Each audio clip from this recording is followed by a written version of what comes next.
This is for you to reflect on your arrogance and self-entitlement for your claim of ownership with regards to the Bible. Yes, it's arrogance foremost for exalting yourself on a preeminence that isn't appropriate for an institution that is merely been a medium for the compilation of the Bible, and nothing more. You were not the catalyst but simply a medium, a channel for a divine endeavor, if so, that you were authorized for the task. Yes, we cannot actually conclude that you were authorized by God to compile His book, seeing how discordant were your product, that is 73 books. It should have been proper to say that Martin Luther had corrected your errors and bring forth 66 books. So which between you is authorized? Martin Luther or the Catholic Council?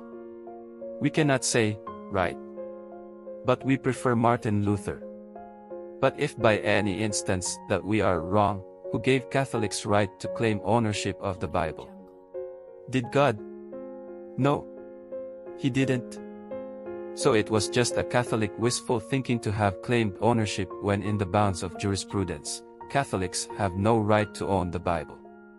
It's by this principle, and I quote, "If somebody hired a carpenter for carpentry work such as building the roof of a residential house, after it was built, should the carpenter claims ownership of the house?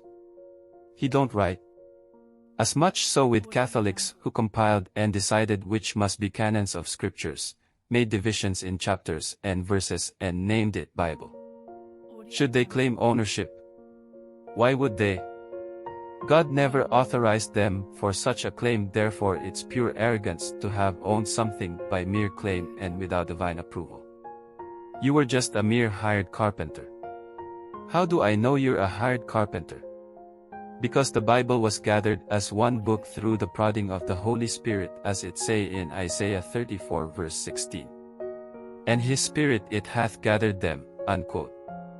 How do I know it's without divine approval for Catholics to own the Bible?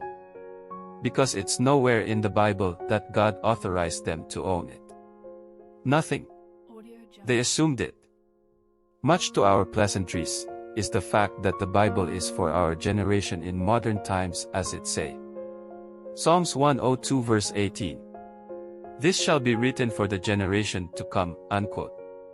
So for it to be fulfilled, then firstly it must be compiled, yet it neither recognizes the instrumentality of the compiler as owner of it, but simply as emphasis that it's for our generation too, that as logically, for the true church, the church of God wherein we are members, as it say in one of Paul's letter. The church is the pillar and ground of truth, unquote. For being that, then the Bible compiled by Catholics, if so that they were authorized, is for us, MCGI, because we belong to the true church.